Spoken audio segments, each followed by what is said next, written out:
Dua të denoncoj për të disa të nerë fillimin e palishmërisë të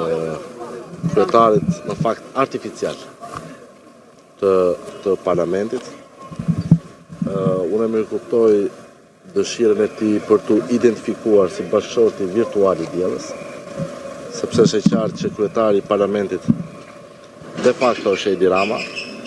ndërsa zoti Peleshi është thjesht kryetari artificial i parlamentit.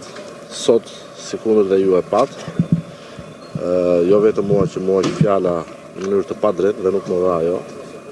por sigurisht ndodhi dhe një nga aktet më të paprecedenta, më të shëmtuara, më qesharake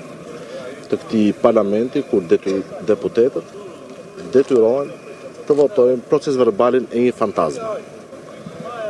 Ju e dini që fantazma nuk flet, fantazma nuk mendon, fantazma nuk voton. Ndërkohë në proces verbalin, që është një akt zyrtar, për cilët deputetët ftohen ta miratojnë ose ta kundërshtojnë me vot,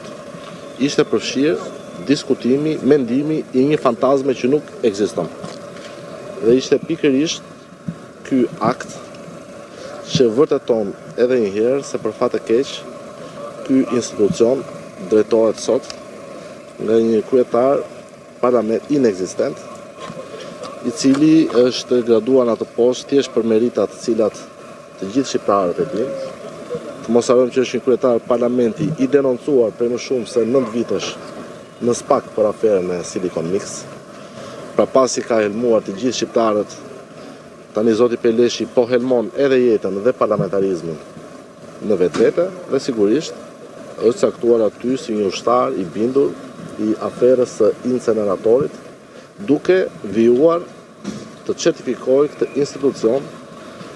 si një landfill gjigant anti-kushtetues. A ju zbuti zoti Peleshi dje në takimin që zhvilluat në Drek, sepse duket sikur ai lloj takimi pastaj zhbllokoi edhe një lloj ngërçi sa i përket emrave të opozitës, megjithëse Partia e Lirisë kishte paralajmëruar se do t'i dorëzonte,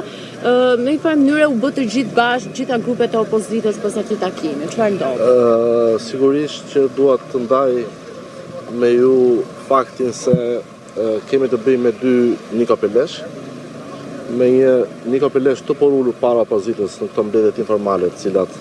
sigurisht që nuk mund t'i shmangemi, për sa kohë ne respektojmë institucionin e kryetarit të kuvendit, dhe me një Niko Diella që e shohim në çdo seancë, i cili vijon me këmbgulje të shkel rregullore në kuvendit dhe të shkel kushtetutën. Dje nuk ndodhi asgjë më shumë se sa ajo çfarë ne bëm publike, faktin që përballë presionit pozitiv të opozitës për domosdoshmërinë e rikthimit në shinat kushtetuese të parlamentarizmit, kjo kërkesë u pranua. Dhe çuditërisht sot shohim që deputetëve ju paraqitet një proces verbal qesharak, ku detyrohen apo jo që të miratojnë mendimet e një fantazme, fjalimin e një fantazme, sepse diella është një fantazmë, nuk ekziston. Dhe paraqitet në proces verbal një akt i pandodhur në jetën e parlamentarizmit.